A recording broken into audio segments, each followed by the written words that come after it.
Okay, moving away from s'mores, let's look at a real chemical reaction. We have a balance equation given to us. 2 moles of hydrogen react with 1 mole of oxygen to produce 2 moles of water. And we're placing 4 moles of hydrogen, H2, and 4 moles of oxygen, O2, into a container, and we allow them to react. But just like in our s'mores example, one of these reactants is going to be 0 at the end, and once we run out of that one reactant, the reaction stops and limits the amount of product that we're able to make. That one reactant that runs out, we call that the limiting reactant. So just like our s'mores example, we started with pictures, we're going to do the same thing here for our hydrogen and oxygen. We're starting with 4 moles of hydrogen, so we're going to place 4 moles of H2 into a reaction vessel. Along with that, we're going to place 4 moles of O2 because that was the starting quantity.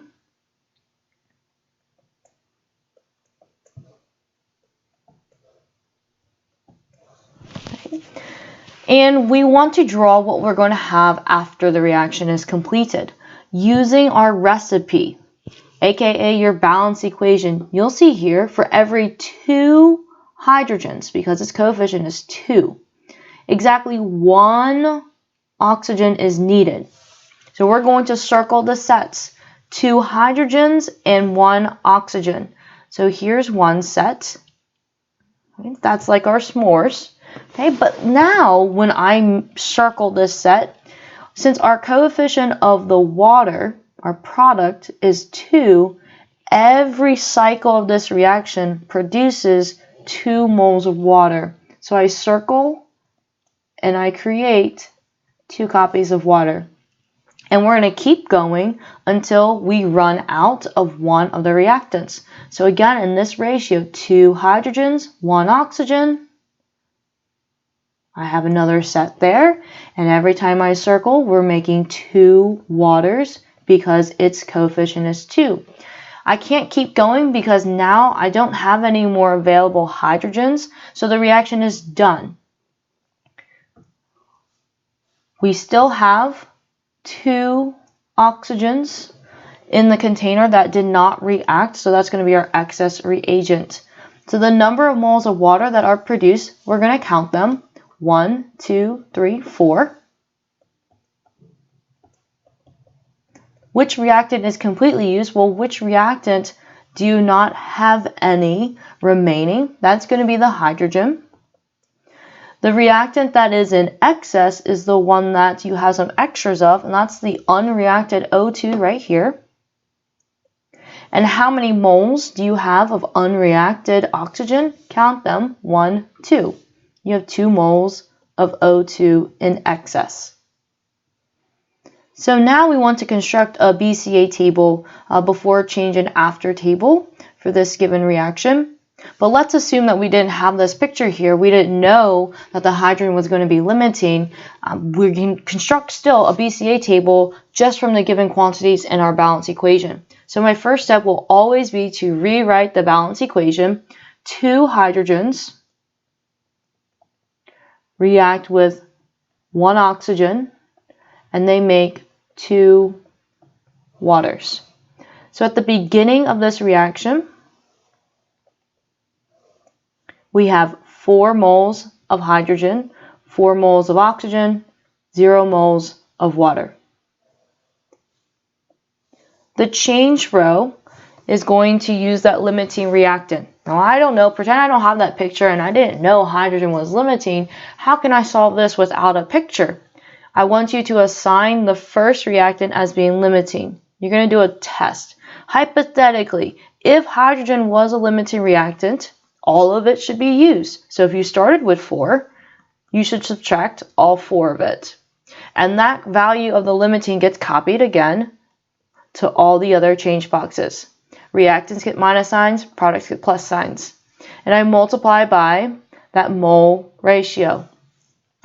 The oxygen coefficient is 1. And we always put the coefficient of the limiting reactant in the denominator. So we're saying if hydrogen was a limiting, Hydrogen's coefficient is 2, so it gets put in the denominator.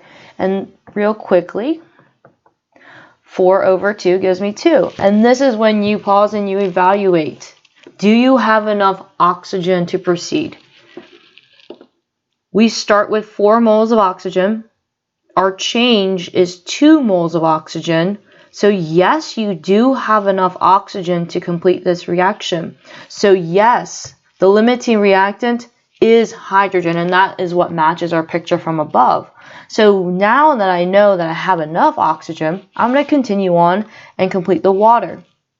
The water's coefficient is 2. And then same thing, the coefficient of the limiting hydrogen goes in the denominator. So 4 times 1 is 4. So your after row is always the before and change together. For the hydrogen, we would expect it to be 0 because we said it was limiting. It is 4 minus 4. For the oxygen, it's going to be 4 minus 2. It'll give us 2 moles of O2 in excess. And for the water, it's going to be 0 plus 4. We should produce 4 moles of H2O. And that's exactly what our picture above shows us.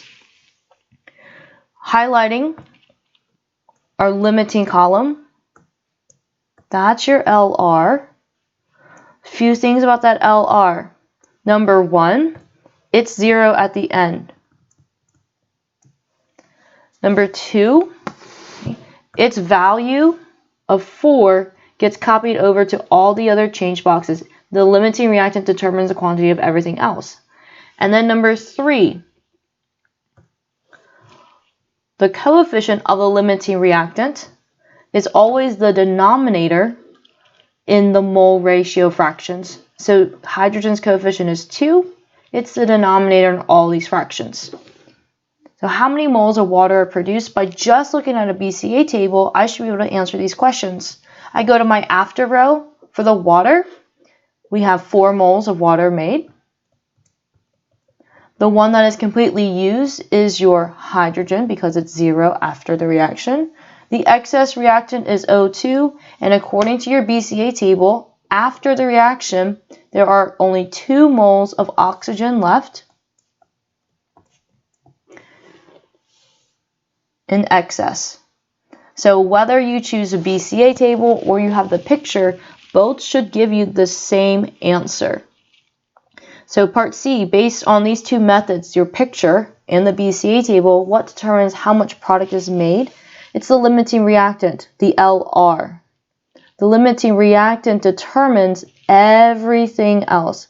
It determines quantity of product that is made, and it determines how much of the other reactants are used.